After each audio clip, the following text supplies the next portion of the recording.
c'est possible, je vais vous montrer comment abandonner l'imbrication des si quand vous faites des tests sur Excel. C'est parti! Pendant des années, un bon nombre d'utilisateurs utilisaient les fonctions si dans une même formule de calcul en mettant plusieurs à la fois, ce qui n'est pas forcément pratique pour lire la formule ultérieurement. Alors je vais vous montrer si vous avez une version récente d'Excel, version boîte 2019 ou 2021, ou si vous avez l'abonnement à Microsoft 365. Dans cette vidéo, je vais vous présenter deux fonctions pour éviter d'utiliser l'imbrication des si. Tout d'abord, on va commencer avec si multiples. Alors vous voyez un premier exemple où j'ai des dates du 1er au 15 janvier et j'ai récupéré le jour de semaine. Donc c'est-à-dire lundi, mardi, mercredi jusqu'à dimanche. Et je vais faire la méthode traditionnelle où on imbriquait des si. Donc c'était égal si. Donc si mon test logique ici égale 1, on mettait lundi. On passe à l'argument suivant, et là, on recrée un nouveau si dans le fameux sinon pour faire un nouveau test. Donc si le jour de semaine est égal à 2, alors on affiche mardi. Sinon, on recrée encore un nouveau si.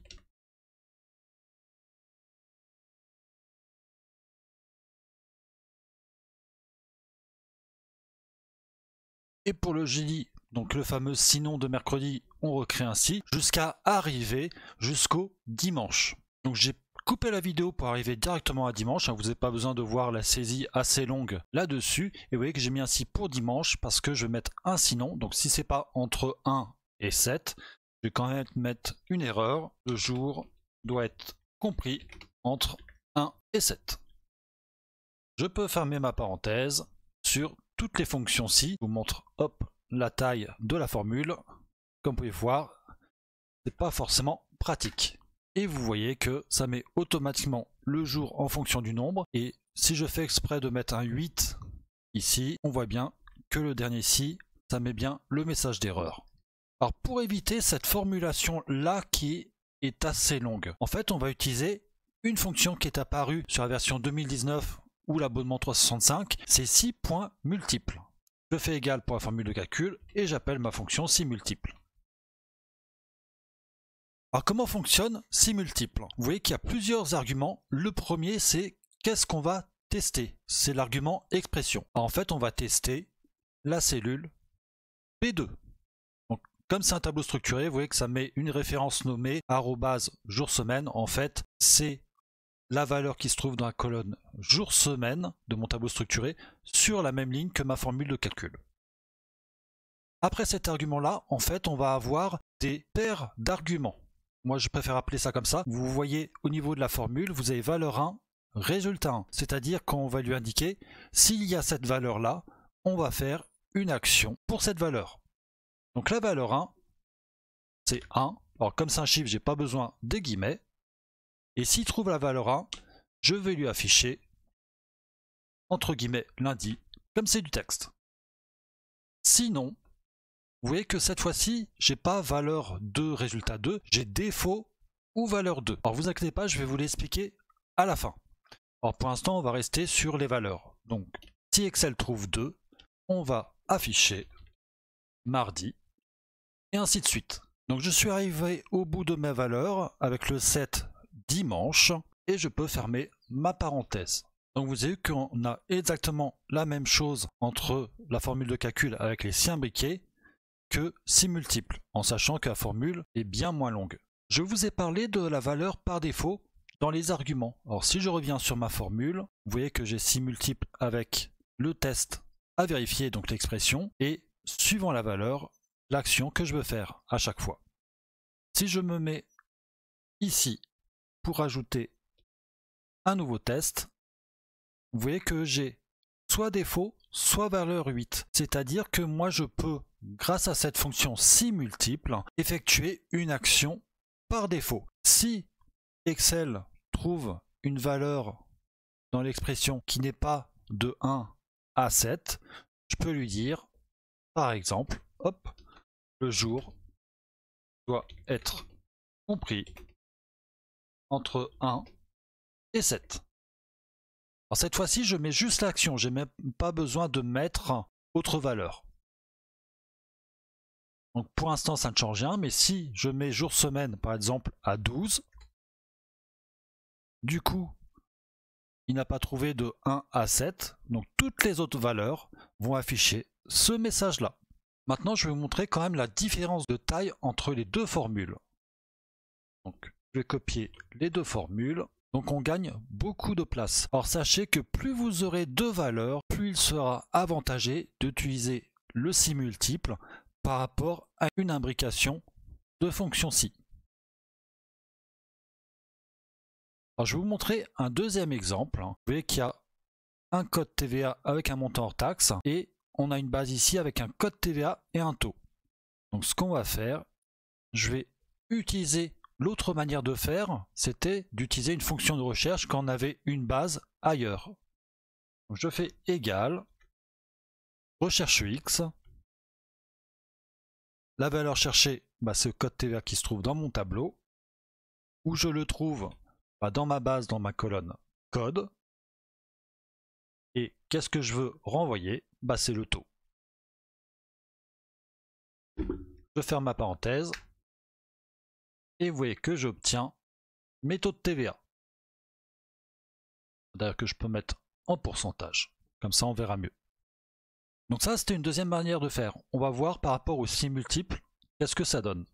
Donc, si je fais égal si multiple, l'expression, c'est le code TVA dans la ligne. Point virgule, la première valeur, c'est quoi? C'est 1. Et quand j'ai 1, je trouve 20%.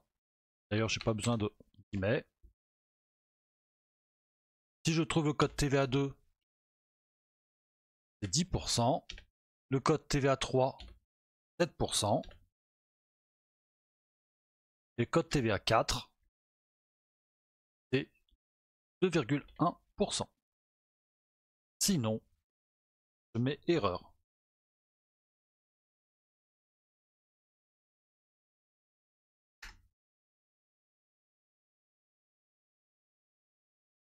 Au pourcentage, et vous voyez qu'on obtient à peu près la même chose. Et on a à peu près la même longueur entre les deux formules. Donc ça, c'est la deuxième possibilité. Si vous n'aimez pas utiliser des fonctions de recherche avec une base qui se trouve ailleurs, dans votre feuille ou que vous avez mis votre base sur une autre feuille de votre classeur, la solution, c'est tout simplement d'utiliser le si multiple. Alors le défaut de si multiple, comme vous avez pu le voir, c'est qu'on recherche des correspondances exactes, c'est-à-dire qu'on cherche des valeurs exactes avec les égales. On ne peut pas utiliser les supérieurs et inférieurs. C'est pour ça qu'il existe une deuxième fonction qui s'appelle si.condition, qu'on va utiliser tout de suite. Donc là, j'ai plusieurs tableaux, on va faire 3 exemples. Le premier, c'est les stocks. Et vous voyez mes conditions que j'ai mis là. Et on va essayer de faire la formule. Égale si.condition. Et là, qu'est-ce qu'on a? La première condition, il faut que ça soit supérieur ou égal à 50. On va afficher stock suffisant.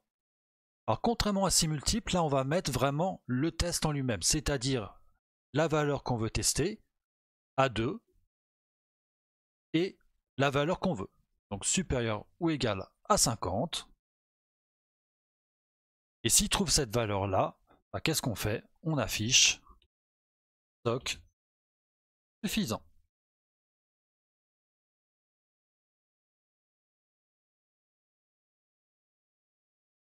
S'il ne trouve pas 50, on refait le test à 2, supérieur ou égal à 20. S'il trouve une de ces valeurs-là, on met le message prévoir une commande. Point virgule. S'il n'a toujours pas trouvé les deux précédentes valeurs, on refait le test. Ça, supérieur ou égal à 0. On va lui afficher commande urgente. Et pour les autres valeurs, vous voyez, autres, on va mettre erreur. Alors contrairement à 6 conditions, c'est un peu différent, on ne met pas directement le résultat qu'on va afficher. Ce qu'il faut d'abord faire, on va mettre un argument avec vrai, sans les guillemets, pour dire que tous les autres résultats qui pourraient trouver et qui ne correspondent pas à nos précédents tests, point virgule, on va faire une action, on va mettre erreur, notamment les montants négatifs. S'il y a un problème de saisie dans le tableau, je ferme ma parenthèse. Alors j'ai fait une petite erreur, j'ai inversé le supérieur égal ici, c'est pour ça que ça ne marchait pas. Hop, cette fois ça marche. Et vous voyez que si supérieur ou égal à 50, stock suffisant. Si ce n'est pas le cas, donc entre 49 et 20, prévoir une commande. Si je mets ici 31, ça va donner la même chose. Si ce n'est pas une de ces valeurs-là, donc entre 19 et 0, il va mettre commande urgente. Et si c'est inférieur à 0, du coup, il va afficher erreur. Vous voyez qu'il y a une erreur de saisie, un stock de moins 5 n'existe pas. Donc ça, c'était le premier exemple. On va faire un deuxième exemple qui est peut-être un peu plus connu, c'est les fameuses notes avec les mentions. Donc, on lance notre formule 6 conditions et on va lui indiquer supérieur ou égal, c'est une mention très bien. Donc si à 13 supérieur ou égal à 16, point virgule, mention, très bien. Point virgule, donc si ce n'est pas supérieur ou égal à 16, on va faire le test supérieur à égal à 14 pour la mention bien. Donc à 13, supérieur ou égal à 14, on obtient mention bien. Si ce n'est pas le cas, donc on va vérifier cette fois-ci les notes de 12 et de 13. Donc le test supérieur ou égal à 12, on va lui afficher une mention assez bien. Maintenant, on va mettre les personnes qui auraient réussi le test, donc 10 ou 11, à 13, supérieur ou égal à 10. La personne est acceptée. Ensuite, on pourrait mettre les recalés. Alors je pourrais utiliser le fameux vrai avec les autres valeurs. C'est pas ce que je vais faire justement. Je vais mettre la note supérieure ou égale à 0. Là, la personne est recalée. Parce qu'il faut tenir compte justement des notes qui pourraient être inférieures à 0 et même supérieures à 20. Vous voyez que ça prend supérieur ou égal à 16. Donc si je mets 32, ça mettra, on va le faire tout de suite. Alors pourquoi j'ai fait comme ça? Vous allez voir, je vais tester par exemple la note -2. Donc là il met NA. Et si je mets par exemple une erreur de saisie, il aurait 21 sur 20. Sauf que là il met mention très bien parce qu'on n'a pas défini une note qui serait au grand maximum de 20.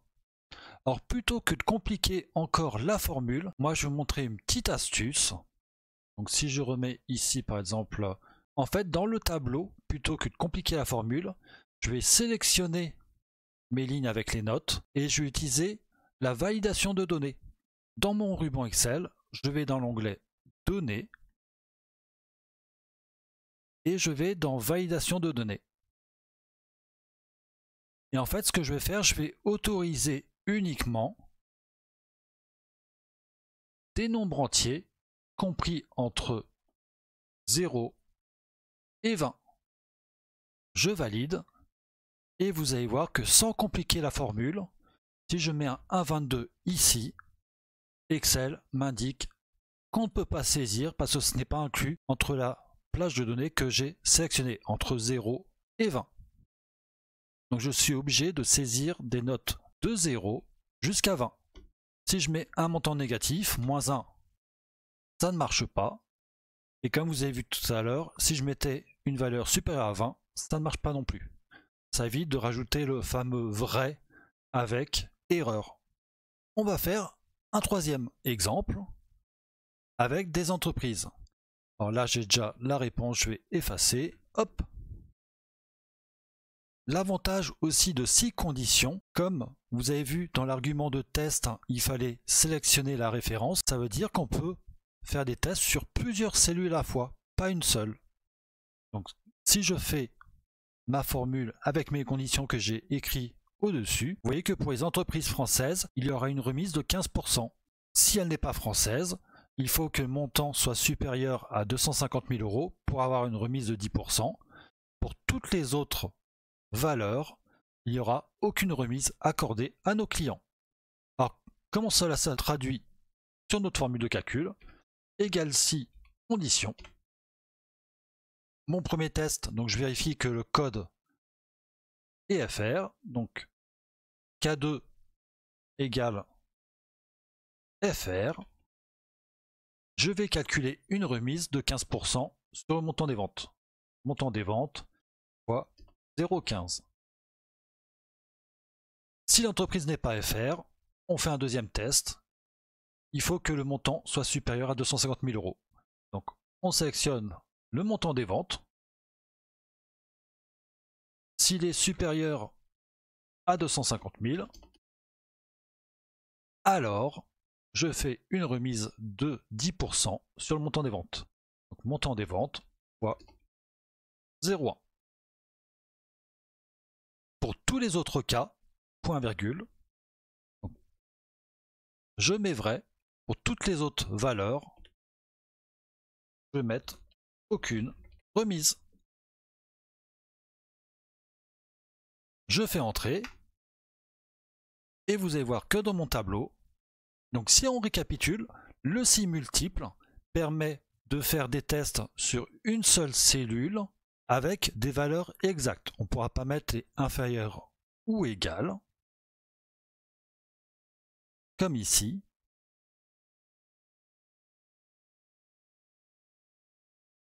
Qui évite les si imbriqués, mais aussi, si vous n'aimez pas les fonctions de recherche, vous pouvez très bien l'utiliser avec si multiple.